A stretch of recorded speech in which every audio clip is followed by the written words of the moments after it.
Welcome to Wesley Impact.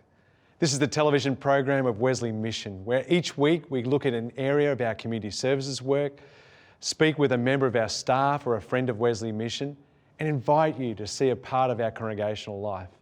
One of the biggest challenges facing our Australian society is affordable housing. It's a problem not just in our cities, but in regional areas too.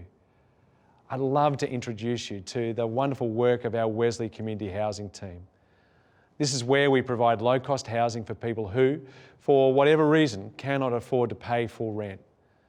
Some of our tenants come to us from the old Housing Commission system, some as transitioning step out of experiencing homelessness, and some from our work with young people coming out of foster care.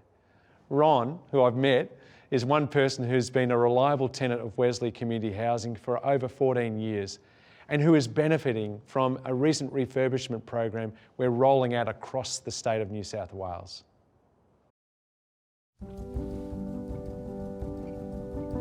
Wesley Community Housing is a community housing provider. Housing's really the foundation of our own wellbeing.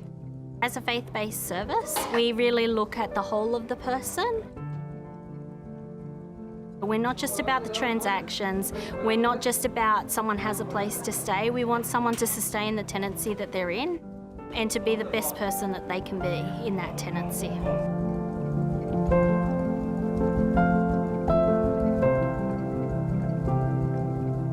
It's hard to explain, but if someone here wants to be left alone, we do that.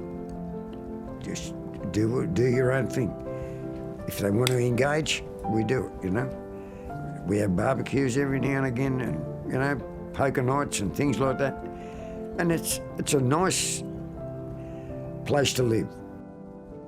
I'm an ex-cleaner. I've done 30 years in the cleaner game. As you can see in my unit, I like things neat and tidy, and most of the guys here are the same. I don't like slobs, and I don't like any confrontation. We don't need it. We've been through it before. So it's a good place to live in regard to our own self-confidence, our own safety. The guys here, we look after each other, you know, with the guidance of Wesley and so forth, but it's a matter of give and take here, and it's usually man on man here, but we do the gardens and taking the rubbish bins out and bringing them in, and it's a never-ending sort of a cooperation amongst all of us. I used to live in number 1, now I lived here. When I had 2 hip replacements. John thought it was better I move in somewhere a bit bigger, so lessen the chance of an accident and falling over or whatever. It's a big operation, a replacement, you know, and I had 2 of them. So this is one of the units that have just been refurbished. In the whole entire block, there's 18 units. So what we've had done in here is we've repainted the unit. We've got some new flooring. If you look around here, you've got a brand new kitchen with a brand new cooktop, a new range hood. We now have a double bowl with a flick mixer. And my favourite is that we've got the soft close drawers. Our tenants are going to see that there's a lot more space and storage. You've got a corner pantry, and just over here we've got a pantry all the way from the floor to the ceiling. We're doing these refurbishments through some funding that we were awarded. In saying that, we've listened also very carefully to our tenants. Everybody deserves a nice place to live, a nice safe place, nice clean place. We know when we do something like this, our tenants always appreciate it, not only here, but anywhere. 2014, about 9, I think, of the 18 units got refurbished, and I was one of them. And now 2021, what's that, 7 years later, brand new painted. I didn't get new carpet, I didn't think it needed it. It's only been down 6 or 7 years. Now I get a new paint job, get a new stove. The rest of it didn't need touching.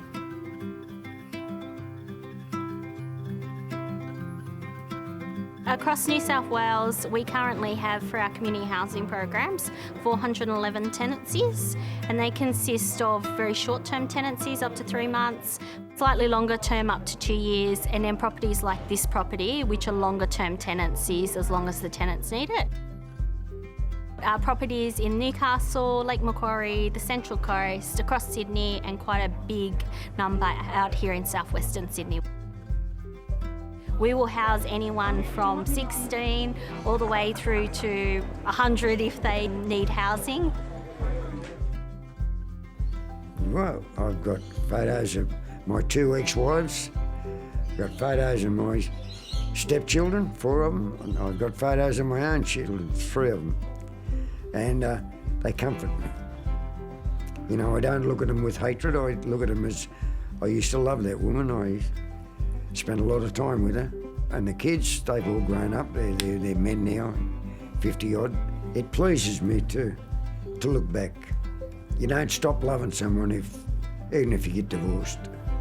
And if the kids don't contact you, that's okay too. They're part of you. 12 months ago, my legs swelled up and I thought I was going into hospital, you know, forever. The doctor said, you've got to get the blood flowing, so try and sleep in an upright position. My bed doesn't do that type of thing. But the chair, I sleep in that. And I've slept in that for nearly 12 months, every night. It's getting a bit uncomfortable now. I'll have to buy a new one. Harvey Norman, here I come, you know, and the main arteries in my legs, and it's clogged up. Too much smoking, and now they're letting very little circulation through. It's scary. I am petrified, to be honest with you. But what can you do? I'm 79 years old. I mean, how many bloody more years am I going to last? Ron King, in the last year or so, he's had to have a major operation, and he's been talking with the doctors about where to and how he can work out the details of that. He was quite down about this, and so I had the opportunity to share with him about my faith and pray with him. And since then, his depression has lifted. It's amazing. And he was saying to me, whatever you're doing, Lisa, keep doing. What do you reckon? Huh? Even just do a little paint, just do a little paint to say, not even one smudge of a paint, please. Too much on my mind. But do you know what? When you do something like this, you kind of ground yourself and then kind of into another world. Not about tomorrow. I told you what, we have to, I know that, but I said that I'm going to pray for you, it's going to be okay. It is. Yeah.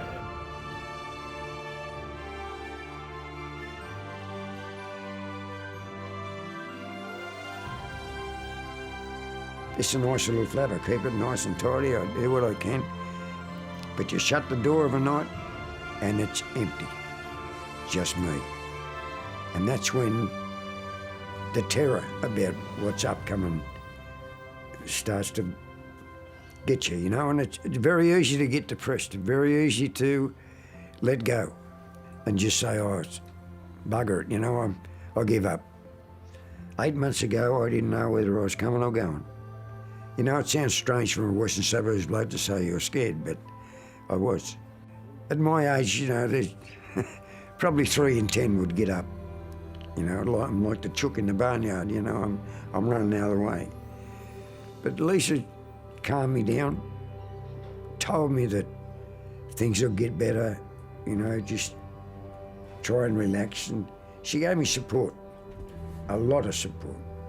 And she's been ever present in my thoughts, and she rings me every now and again, you know, and just, oh, how you going? And like that, you know, that helps a lot, especially when you live on your own. And that gives you iron, is it? Stories like Ron's are very common. It might be sickness to do with physical sickness, it might be mental sickness, they've just tipped off the edge from anxiety or stress. We see a lot of people homeless come to us. So there's a varied number of different things, financial struggles, gambling, addictions, lots of things that we see. And so we have an opportunity to pray for people. If we ask and they would like us to pray, then we can pray for them, and they know that we are happy to pray for them. Lisa, on her own, has been so close to me. You know, she prays for me every night. I know that's a fact. I pray too. Some of her friends pray for me. It's wonderful. I can't speak highly enough of Wesley Mission. They've been absolutely fabulous. They involve themselves in each and every one of our lives. It depends on how far you want to take it. You know, if you want privacy, they'll leave you alone. If you've got a problem and you want to explain it, they're open. They listen to you and they'll help you as best they can. They're there for you if you want them. And it's not Vaucluse, but it's it's a nice place to live. Why would I want to live anywhere else? Wesley Mission has helped me the most because of acceptance.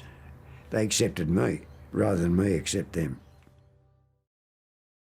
If you would like to learn more about Wesley Mission, visit wesleymission.org.au. You can find help in our community services, connect with our church and congregations, discover a volunteer role that suits you, stay up to date on the latest news and information, donate to support our work, and help make a positive difference in your community. You can also connect with us on social media and subscribe to receive the latest news and information about Wesley Mission directly into your inbox. Visit wesleymission.org.au. Now, one of the team at Wesley Mission who oversees Lifeline and much of our work in mental health is our Group Manager for Suicide Prevention Services, Andy Moore. Welcome, Andy.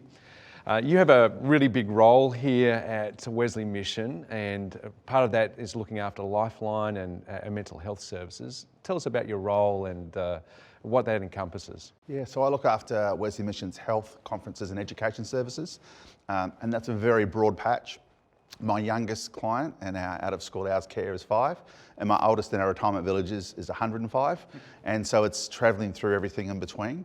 But one of the programs I'm really passionate about is our mental health and suicide prevention work.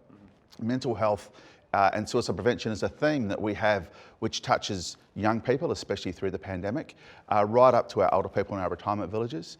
So it's a service and programs that we integrate right across the spectrum. Yeah. Where does Lifeline fit into your work? It's fair to say that it's the heart and soul of our suicide prevention work. We've got over 50 years experience in Lifeline. And within that, the Lifeline service and the model is about training volunteers so that they can answer calls, but then they take those skills out into the community. And we see the impact not just on the phones, but all through society. Yeah, it's fantastic. I mean, when we think about Lifeline, I mean, it's one of the most better known services that we offer at Wesley Mission, but there's an equally important part of what we offer in mental health and suicide prevention. That's our LifeForce networks. Tell us about those. There's 3 parts of suicide prevention. So we talk about the broad prevention work, and that's where we would provide training, and where in the community that we have activities that touch a whole range of the population.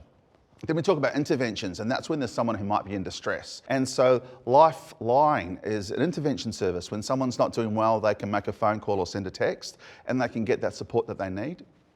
And then there's postvention, and that's where you provide a lot of support to people who have experienced suicide. So it might be that they know someone who has made an attempt, it might be that they've made an attempt themselves, and they need a whole lot of support. So it's a continuum, it's like a big funnel. Now, our Lifeline services are anonymous, so people can phone and remain anonymous, but our LifeForce program, where we do training and we provide suicide prevention networks, that's about long-term relationships.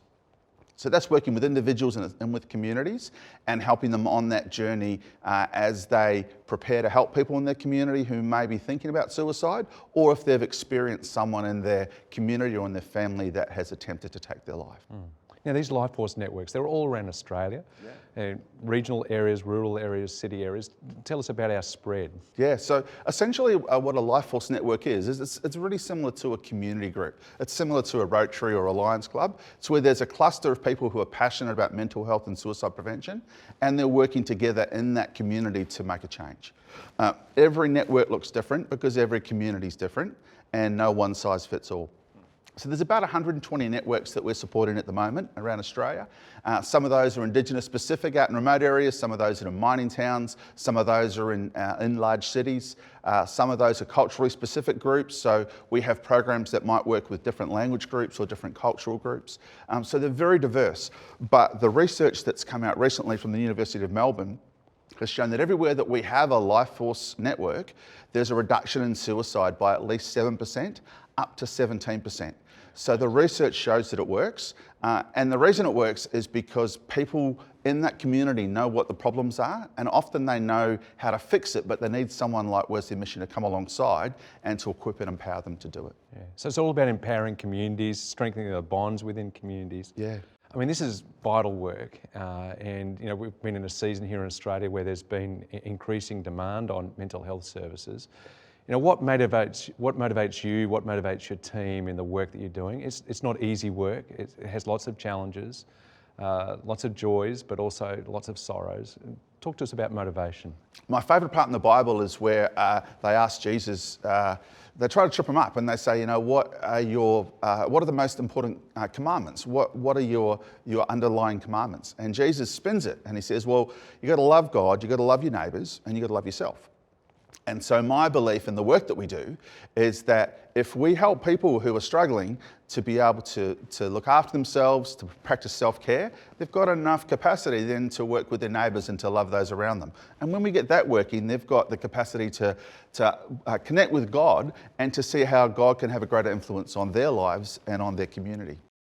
Andy, thanks so much for being a part of our show today, and we're so grateful for the work that you and the Lifeline and the LifeForce teams and all the other work that you're responsible for, the impact that you all make. Thanks so much.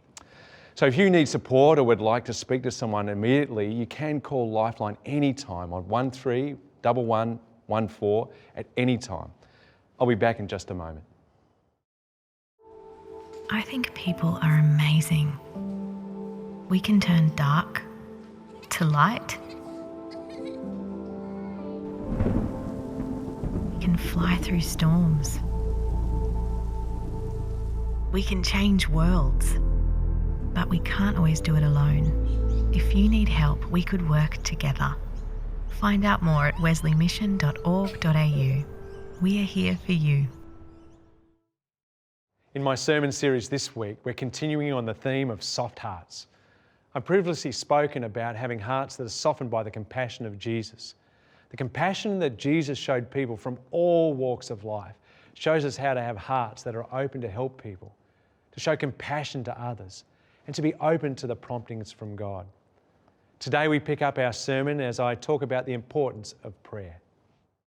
And so our legacy, our heritage is grounded and nourished and sustained by this same heart of spending time with God in prayer and being replenished and renewed and refreshed. As we spend time in the presence of God, as when we draw aside and when God fills our cup up again and again and again, that we're able to go out and refresh others. You see, we can't lead people to a well we're not drinking from ourselves. If we're not drinking from the well of God's presence, how are we supposed to lead others into the presence of God?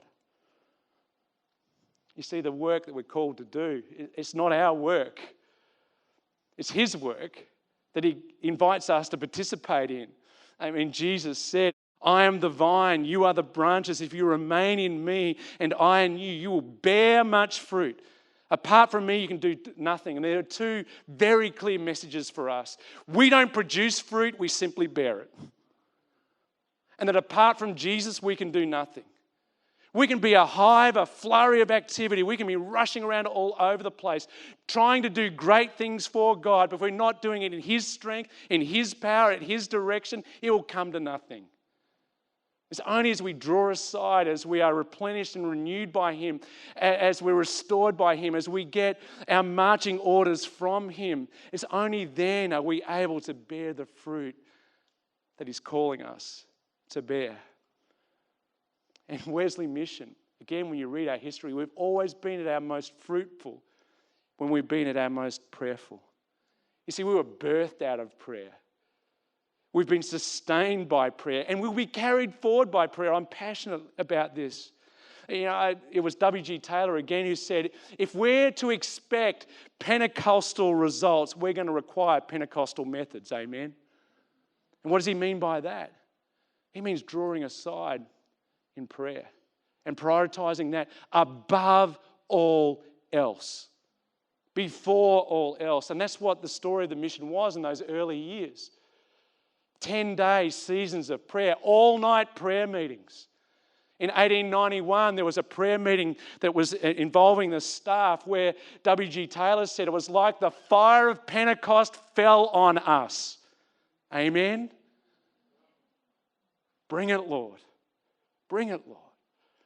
It was birthed out of this prayer, and it's been sustained and carried forward by prayer. It wasn't just at the beginning, it's been all the way through our story. In the 1940s and 50s in Wesley Chapel, the expression of that before the one we have now, there was a Sunday afternoon prayer meeting before the evening service under Raywood and then under Walker. And those prayer services, they would attract an average of 350 people. And all they would be doing would be pouring out their heart to God in prayer, and particularly praying that in the service that followed that people would come to saving faith in Christ. Is it little wonder through the 40s, 50s and 60s, hundreds and thousands of people discovered faith in Christ because that service was undergirded by prayer. God does nothing other than through prevailing and believing prayer. A soft heart is a prayerful heart. And so my prayer in this season, I'm borrowing a prayer from Bob Pierce, who is the founder of World Vision. God, break my heart for the things that break your heart. Break my heart for the things that break your heart. And I find that God is breaking my heart for the lost in our city, that we might reach them with the good news of the gospel wherever and whomever and whenever. And so I've shared this with you before, I'm going to share it again. This conviction that in May, between our anniversary and Pentecost Sunday, we're going to have a week of prayer, and a week of prayer and fasting. I don't know what that looks like yet. We'll work that out between now and then, but this is what I hope will come from that time, that we would draw aside and celebrate and revel in the presence of God and then go from there, wherever He leads us. We would simply drink from that deep well of His presence. I love how William Carey puts it. He says, expect great things of God and then attempt great things for God.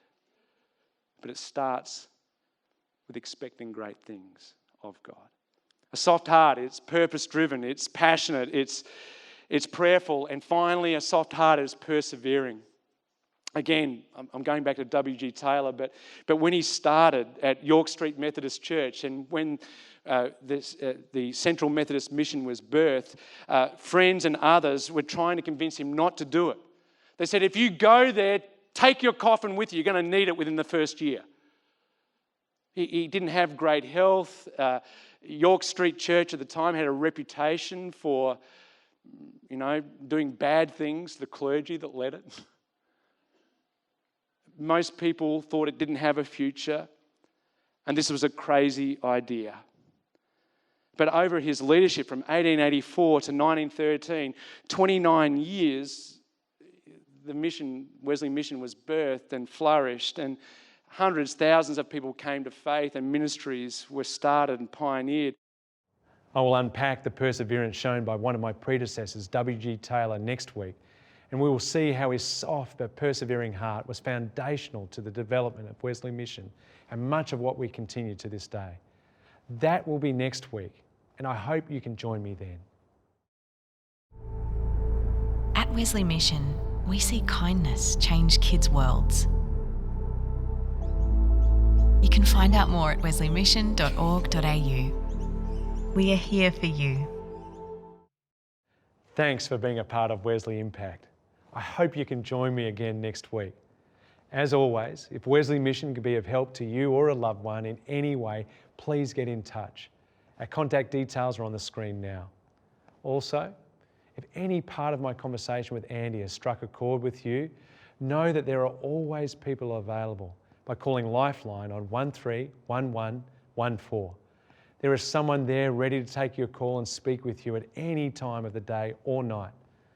I'm looking forward to seeing you again, same time, same place next week. I hope you can join me. Every blessing to you and those you love.